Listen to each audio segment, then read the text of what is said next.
एक बार वैकुंठ लोक में भगवान विष्णु जी अपने आसन शेषनाग पर बैठे बैठे ऊब गए तो उन्होंने सोचा, चलो पृथ्वीलोक घूमकर आता हूँ।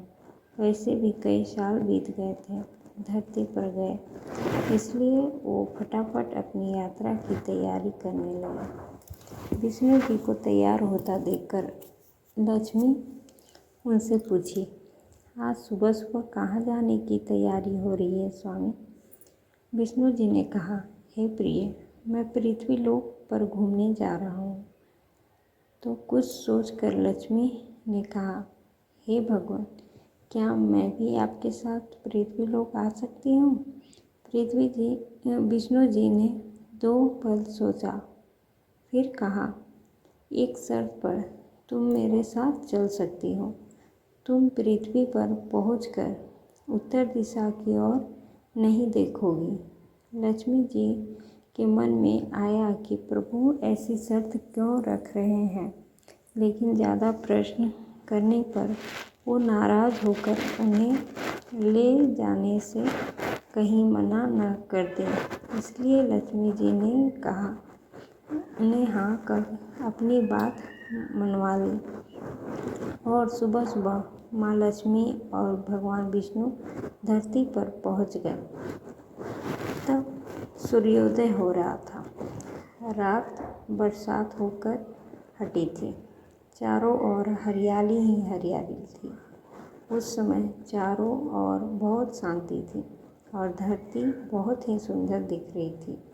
सफ़र के दौरान माँ लक्ष्मी मंत्र मुग्ध होकर धरती को देख रही थी और इन सब में वो भूल गई कि पति को क्या वचन देकर आई है।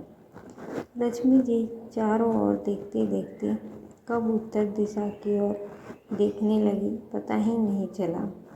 उत्तर दिशा में माँ लक्ष्मी को एक बहुत ही सुंदर बगीचा नजर आया और उस तरफ से भीनी भीनी खुशबू आ रही थी और बहुत ही सुंदर सुंदर फूल खिले थे। वहाँ एक फूलों का खेत था। माँ लक्ष्मी बिना सोचे समझे उस खेत में चली गई और एक सुंदर सा फूल तोड़ लाई। लेकिन यह क्या, जब माँ लक्ष्मी भगवान विष्णु के पास वापस आई तो भगवान विष्णु की आंखों में आंसू थे। भगवान विष्णु ने माँ लक्ष्मी से कहा, कभी भी किसी से बिना पूछे उसका कुछ भी नहीं लेना चाहिए और किसी का दिया वचन भी नहीं तोड़ना चाहिए। माँ लक्ष्मी को अपनी भूल का पता चला तो उन्होंने भगवान विष्णु से इस भूल की माफ़ी मांगी। भगवान विष्णु ने कहा, माना कि तुम मेरी प्रिय हो, फिर भी जो तुमने भूल की है उसकी सज़ा तो तुम्हें ज़रूर मिलेगी।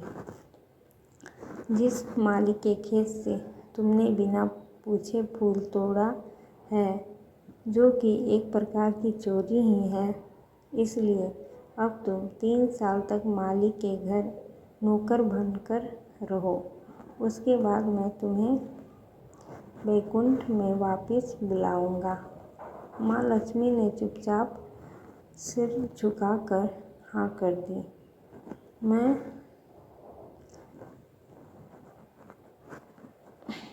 उस दिन से माँ लक्ष्मी एक गरीब औरत का रूप धारण करके उस खेत के मालिक के घर गई। घर क्या, एक झोपड़ा था। मालिक का नाम माधव था। घर में माधव की बीवी, 2 बेटे और 3 बेटियां थीं। सभी उस छोटे से खेत में काम करके किसी तरह से गुजारा करते थे। माँ लक्ष्मी जब एक साधारण और गरीब औरत बनकर जब माधव के झोपड़े पर गई तो माधव ने पूछा, बहन तुम कौन हो? मुझसे इस समय तुम्हें क्या चाहिए?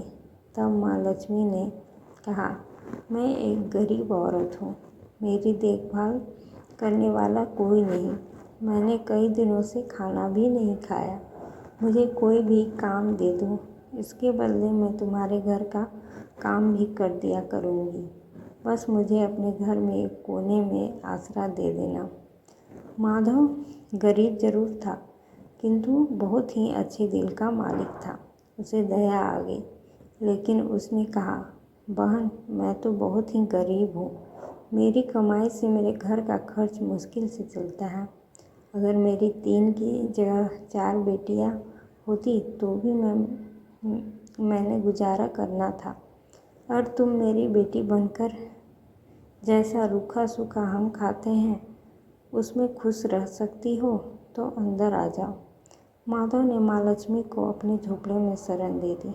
माँ लक्ष्मी 3 साल उस माधव के घर पर नौकरानी बनकर रही। जिस दिन माँ लक्ष्मी माधव के घर आई थी उससे दूसरे दिन ही माधव को फूलों से इतनी आमदनी हुई कि उसने शाम को एक गाय खरीद ली। फिर धीरे धीरे माधव ने काफ़ी ज़मीन खरीद ली। उसने सबके लिए अच्छे अच्छे कपड़े भी बनवा लिए। एक बड़ा पक्का घर भी बनवा लिया। बेटियों और बीवी को गहने भी खरीद कर दिए और उसके घर शरण लेकर रह रही लक्ष्मी जी को भी उसने वो सब दिया जो अपनी बेटियों को दिया था। पहले से कई ज़्यादा सुखी और समृद्ध माधव के मन में हमेशा ये ख्याल आता था कि मुझे यह सब इस महिला के शुभ कदम मेरी झोपड़ी में पड़ने के बाद मिला है। इस महिला ने एक बेटी के रूप में मेरे जीवन में आकर मेरी किस्मत ही बदल दी। 3 साल लगभग बीत गए थे, लेकिन माँ लक्ष्मी अब भी घर में और खेत में काम कर रही थी। एक दिन माधव जब अपने खेत से काम खत्म करके घर आया तो उसने अपने घर के सामने के द्वार पर एक देवी स्वरूप गहनों से लदी एक औरत को देखा। ध्यान से देखकर पहचान गया, अरे यह तो मेरी मुँह बोली चौथी बेटी यानी वही औरत है। वो पहचान गया कि यह तो माँ लक्ष्मी है। अब तक माधव का पूरा परिवार बाहर आ गया था और सब हैरान होकर माँ लक्ष्मी को देख रहे थे। माधव बोला, हे माँ, हमें माफ़ कर दीजिए। हमने आपसे अनजाने में ही घर और खेत में काम करवाया है। माँ, यह कैसा अपराध हो गया है। माँ, हम सबको माफ़ कर दीजिए।